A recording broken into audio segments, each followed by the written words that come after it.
Hello and how are you, my dear students? I welcome to you on my YouTube platform MD Edu Insight. आज हम कक्षा 10 के अध्याय number 8 त्रिकोणमिति का जो परिचय है उस पर डिस्कस करने जा रहे हैं। तो सबसे पहले ये पता होना चाहिए कि त्रिकोणमिति क्या होता है। त्रिकोणमिति जिसका हम टेक्नोमेट्री कह सकते हैं या टेक्नोमेट्री ट्रिगोनोमेट्री कहेंगे। और ट्रिगोनोमेट्री जो है इसमें तीन वर्ड है, ट्री या ट्राई, गॉन एंड मेट्रॉन। ट्रे का मतलब तीन से है, गॉन का मतलब भुजाओं से है और मेट्रॉन का मतलब माप से है, यानी कि तीन भुजाओं का माप करना होता है। तो जो त्रिकोणमिति है उसका मतलब हो गया तीन भुजाओं का मापन करना। अर्थात कोई भी तीन भुजाएं दे रखी हैं और तीन भुजाओं का होता है त्रिभुज, यानी कि इस प्रकार से कोई त्रिभुज अपने को दे रखा है तो वो कौन सा, राइट एंगल यानी कि समकोण त्रिभुज है। इनके अंदर तीन भुजाएं हैं जिसमें ये कर्ण होगी, ये आधार मानेंगे और ये लंब मानेंगे। इन तीनों भुजाओं के अगर माप की अगर बात करेंगे तो ट्रिगोनोमेट्री यानी कि त्रिकोणमिति में इसका परिचय मिलेगा अपने को। अब अपने के देखेंगे इसके परिचय में क्या देखेंगे कि हमें इसके अंदर अगर देखें तो पाइथागोरस प्रमेय इस्तेमाल होती है। उससे पहले मैं बता दूं त्रिकोणमिति का जो प्रयोग है वो प्राचीन काल में खगोल शास्त्री जो होते थे वो अपनी पृथ्वी से जो ग्रह और जो तारे होते हैं उनके बीच की दूरी मापने के लिए करते थे। पृथ्वी से ग्रह और तारों के बीच की जो दूरी है उसके मापन के लिए त्रिकोणमिति का अनुपात किया त्रिकोणमिति का जो प्रयोग है वो किया जाता था। और वर्तमान में भी इंजीनियरिंग के क्षेत्र में और भौतिकी के क्षेत्र में अगर देखें तो टेक्नोमेट्री है या ट्रिगोनोमेट्री है, इसका प्रयोग अच्छी तरह से किया जाता है।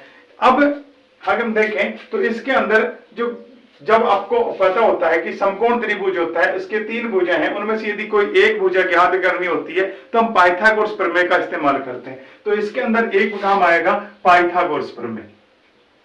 पाइथागोरस प्रमेय, पाइथागोरस जो प्रमेय है वो क्या है, इसको हम सीधे भाषा में सीधे शब्दों में कहें तो इसका मतलब होता है कर्ण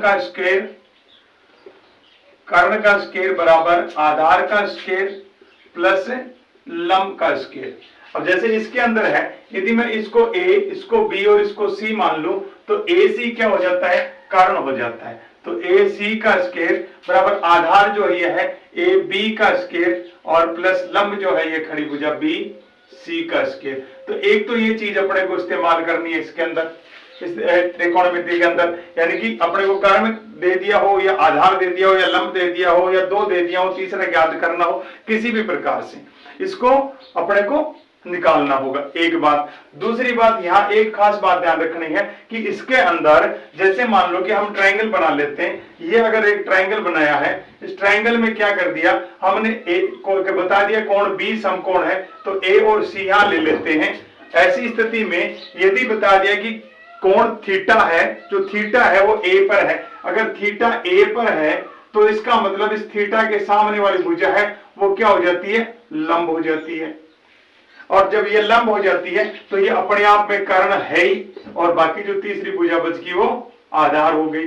यदि इसी त्रिभुज के अंदर या इसी ट्रायंगल के अंदर हम इसको ए और बी और सी के रूप में लेते हैं और अगला कहता है कि थीटा है वो सी पर है, अगला क्वेश्चन कहता है कि थीटा है वो सी पर है, ऐसी स्थिति में जो ये बड़ी भुजा है ये लंब हो जाएगी क्योंकि थीटा के सामने वाली भुजा है वो लंब होती है और जो आड़ी भुजा है तिरछी भुजा उसको हम कर्ण कहेंगे और बाद में जो बच गई वो आधार हो जाएगी। इस तरह से प्यारे विद्यार्थियों हमें ध्यान ये रखना है कि थीटा कहाँ है, थीटा के सामने वाली भुजा है वो लंब होती है और जो तिरछी भुजा होती है वो कर्ण होती है और जो बाकी तीसरी बच गई वो आधार होती है। ट्रायंगल का किस प्रकार से बना है ये कोई मायने नहीं रखता, हमें ध्यान रखना है कि थीटा किस कोण पर है या थीटा किस पॉइंट पर बना हुआ है। तो थीटा जहां है उसके सामने वाली भुजा को हमें लंब लेकर के चलना है। एक बात तो ये होगी। अब यदि बात करते हैं कि मैथमेटिक्स में अपने जो कक्षा 10 का सिलेबस है उसमें ट्रिगोनोमेट्री के 6 अनुपात अपने को दे रखे हैं। 6 अनुपात कौन कौन से दे रखे हैं, उन 6 अनुपातों की बात करें तो अनुपात है अपने पास में साइन थीटा है, उसके बाद में कोस थीटा है, उसके बाद में टेन थीटा है, उसके बाद कोट थीटा है और सेक थीटा है और कोसेक थीटा है।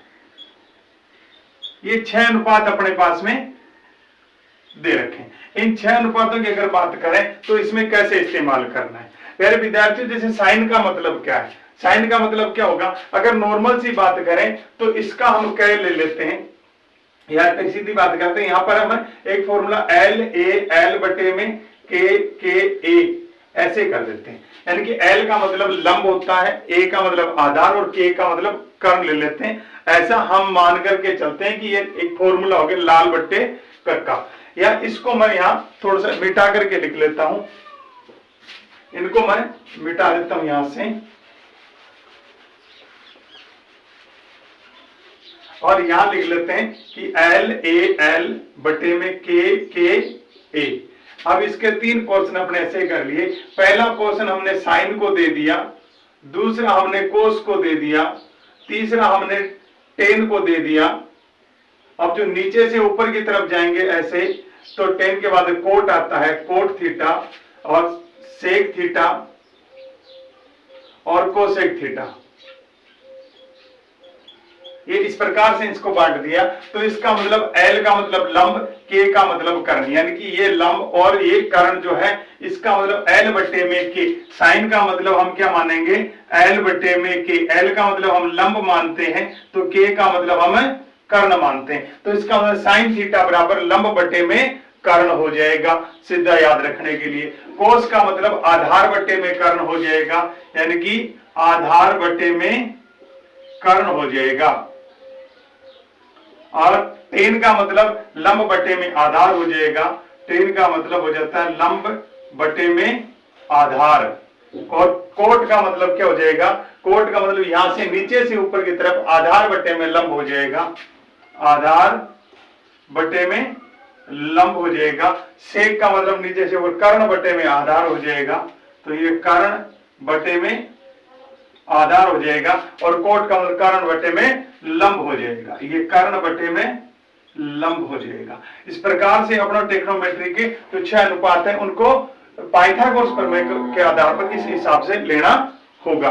तो यहां तक कि अपने ये दूरी तय कर लिए कि इन अनुपातों को ट्रायंगल के साथ में कैसे मेल करना है। और उसके बाद में यदि हम देखें तो हम अगर बात करें इन सभी 6 अनुपात जो हैं इनके जो अपने जो मान होते हैं, यानी कि त्रिकोणमितीय जो अनुपातों की जो त्रिकोणमिति में जो एंगल दे रखे हैं 0 डिग्री, 30 डिग्री, 60 डिग्री, 45 या 90 डिग्री जो भी दे रखा है, इनका साइन कोस टेन के साथ में जो मान होगा, इसकी वैल्यू जो होगी वो क्या होगी, ये वैल्यू जानने के लिए हम क्या करते हैं, एक सारणी तैयार करते हैं। और वो सारणी जो है उसको हम रट्टा न मार करके हम बनाना सीख लेंगे तो ज्यादा बेटर हो जाएगा। मिटा दिया आपने, शायद स्क्रीनशॉट लिया या नहीं लिया, लेकिन ध्यान रखना स्क्रीनशॉट ले लिया करो, जैसे ही साइड में होते हैं तो स्क्रीनशॉट में ले लिया करो। अब अपने बात करते हैं इन 6 अनुपातों की। अगर इनको हम लेकर चलते हैं तो यहां पर अपने इसको 0 डिग्री, साइन 0 डिग्री, उसके बाद में 30 डिग्री, उसके बाद में 45 डिग्री, और उसके बाद में 60 डिग्री, और उसके बाद में 90 डिग्री लेकर चलते हैं। ये अपने पास में एक प्रकार की टेबल है जो अपने सिलेबस में इन्वॉल्व की गई है। उस टेबल को कंप्लीट करते हैं कि ये टेबल कैसे बनेगी। और प्यारे विद्यार्थियों, यहाँ पर आम खास अपने क्या रट्टा मारने में लग जाते हैं, और रट्टा मारी हुई चीजें हैं वो कुछ समय के लिए रहती हैं, अस्थायी तौर पर रहती हैं। और जब अपने माइंड में कैलकुलेशन सेट हो जाता है तो वो कैलकुलेशन परमानेंटली हो जाता है, वो रैम से रोम में चला जाता है। ठीक है, अब यदि हम देखें तो यहाँ पर अपने पास कुछ भी नहीं है और सारे के सारे कॉलम ब्लैंक पड़े हैं। और ऐसी स्थिति में हम इसको 0 मान ले, इसको 1/4 मान ले, इसको 1/2 मान ले, और इसको 3/4 मान ले, और इसको 1 मान ले, यानी कि 0, पाव, आधा, पौना और 1। और इन सब पर हम रूट कर देते हैं, इन सब पर क्या है, रूट का चिन्ह लगा देते हैं, यानी कि इन सब का वर्गमूल करते हैं। और वर्गमूल से जो डिजिट अपने पास में आएगी वो साइन का मान हो जाएगा, वैल्यू हो जाएगी। तो 0 का तो हम 0 ही ले लेंगे, 1/4 है तो 1 का कोई वर्गमूल नहीं होता है, तो और 4 का वर्गमूल 2 होता है। उसी प्रकार से 1 का कोई वर्गमूल नहीं होता, लेकिन 2 का वर्गमूल रूट में 2 हो जाता है, यानी कि 2 जो है वो उसका वर्गमूल करेंगे तो ऊपर रूट चिन्ह लगा देंगे। और 3 का कोई वर्गमूल नहीं होता, इसलिए 3 पर तो रूट चिन्ह लगा दिया, लेकिन 4 का वर्गमूल 2 हो जाता है और 1 का वर्गमूल 1 ही रहता है। इस प्रकार से हमने ये वैल्यू रख ली। अब बेटा कोस थीटा की अगर बात करें तो कुछ नहीं करना, अपने को यहां से उठा करके इधर रख देना है, यानी कि 1 आ जाएगा, इसको उठा के यहां रख देंगे, रूट 3/2 आ जाएगा, इसको 1/√2 कर देंगे, यानी कि कोस 45 और साइन 45 की वैल्यू एक जैसी रहेगी, और इसका मतलब रूट 3/2 हो जाएगा, और ये 1/2 हो जाएगा, और ये 0 रह जाएगा।